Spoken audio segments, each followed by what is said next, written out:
Bettie Page, issue number 3, the penultimate issue to this miniseries. I guess we're only doing 4.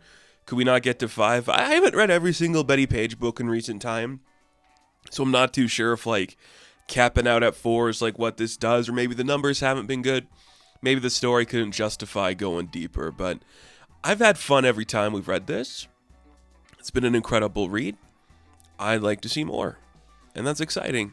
This book, you think it's going to be about Bettie Page is going to make an Italian movie, but it turns into a jilted love story of two people that enemies are sworn, or their family are sworn enemies, and now they are star-crossed lovers in a mafia war where people are trying to hurt them. And of course, Lisa Cosme looks exactly like Bettie Page. She is roped into this all the time now. It's great. We open up this book, kind of where we left off with the last issue. There's a paparazzi who's secretly an assassin. We get his name. It is Spartaco Serpe, something like that. He's an assassin, hitman by night, but in the daytime, he'll stalk your people like a paparazzi. It's great, and he kills somebody. Is it Bettie? Is it Lisa? We don't know. We see a wig in the shot when he pulls the trigger. A wig that we see 12 hours earlier Lisa was wearing, because the rest of this book is essentially trying to find where her friend Paolo is. The love of her life. Where did he go? We don't know. We're going to find him. At the same time, too, Karen is kind of flirting with one of these shop dealers. He's a vendor that sells trinkets because he's a sculptor. But it's okay. They have an idea of where they're looking and what they have to do. Not a lot of Bettie in this book. She kind of takes a back seat to the larger narrative of finding people, and that's fine. We're telling a very fun story, so let's just get a little adventurous with it. We know the photo we have of Paolo, there's a specific bell beside him. If we go up there, we're gonna find the person who works there. He's an old man who tests out coffins, and I'm oh, that would be such a fun job. A family hires you, or just coffin dealers or coffin vendors just hire you to lay in a coffin and see if it's comfortable. Because why would it matter? The person's dead when they're in it. But this guy, he's alive and well. He's this coffin, it's fine. Great. I actually love it now that I'm thinking about it. A great coffin. He's people, hey, it's Lisa. What's up? And of course, he thinks that Bettie is Lisa, so he talks to her directly. And then we just go on a little bit of a tirade, talking about, hey, where was Paolo? When did you last see him? Can you help us find him? So he leads them to go talk to another person, and then this book kind of just becomes, we're going to talk to the guy down at the docks, and then we're going to talk to the chef in this vendor area over here, and we're going to go to all these different locations trying to find where this guy is. And it eventually leads us to this sculptor's workshop, kind of back to where we started. They walk inside. There's no answer at the door. This young child, I say loosely, she's young, and she walks in what do you want? What are you doing here?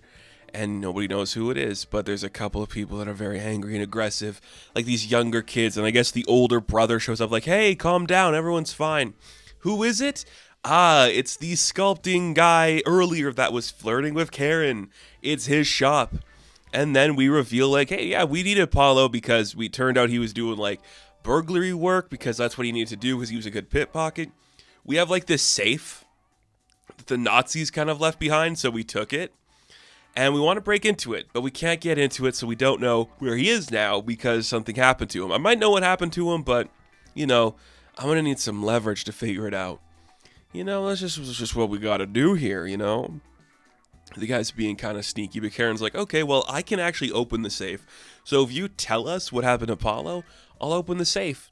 And she opens the safe, and there's Nazi gold in it. And he's yeah, we saw what happened. He was kidnapped by an old man with an eye patch. And Lisa's oh shit, that's one of my grandfather's most loyal thugs, this ancient guy with an eye patch. That means he's probably dead. Paolo is dead. What happened to him? But oh no, Bettie actually has a plan. She's it's okay, let's not overreact. I think we can figure this out. So Bettie sets up a trap where she's going to, I guess it's going to a bakery. Is it a bar? It's the bar Sicilia, they have cannoli and Siciliani. I don't know what any of that is. I know what cannoli is, I've heard that before. I couldn't tell you what it is though. That's great. So she walks into this place and she's like, "Hey, I'm looking for the Raviolo clan." And you're like, "I don't know what this is." Like, just tell them Lisa Cosme's looking there, and she'll wait. And it's just like setting up a trap. Like, what's going on? What's gonna happen? Who's to say? If we set this up, maybe we'll be able to track down what happened to Paolo. Kind of exciting. And then we just kind of like cut to later in the night after this plan was set up, and we see, okay, so we got the plan. We're gonna set up a time. We're gonna have like a meeting and figure everything out. It looks like Betty's talking with Ben and Karen in another room, and that Lisa's like realized like, oh, she had like a long day, or what could it be? But the book also kind of wants it to be like ambiguous. Like, is Lisa Betty? Is Betty Lisa? You know, it does seem like it's gonna be, you know, Lisa's over there. They want it to be slightly ambiguous. You know, they want you to think about it, but looks like Lisa's the one that's like in the room taking off the wig that's going to be hit by the assassin. We also see later on in the night that Karen's getting undressed and someone's throwing rocks at her window. And hey, it's the guy who was selling her the sculpting shit. And he's like, "I love you. I need to love you forever." And she's uncomfortable because she's not wearing a top.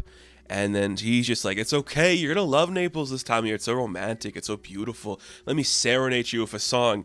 And as he starts singing, she sees the flash of, like, I guess a sniper. Like, I guess it's just like the reflection of a gun. And they spring over the rooftops like they're vigilantes. And they catch the guy before he's pulling the trigger. But he manages to evade. But it looks like it's too late because, like, the gun does go off. And it looks like Betty is dead, but we know it's Lisa. So, like, the book kind of ends with, like, this statement of, like, you know, what a turn of events. Betty Page shot to death? Or is it really over for her? Okay, come on. You know?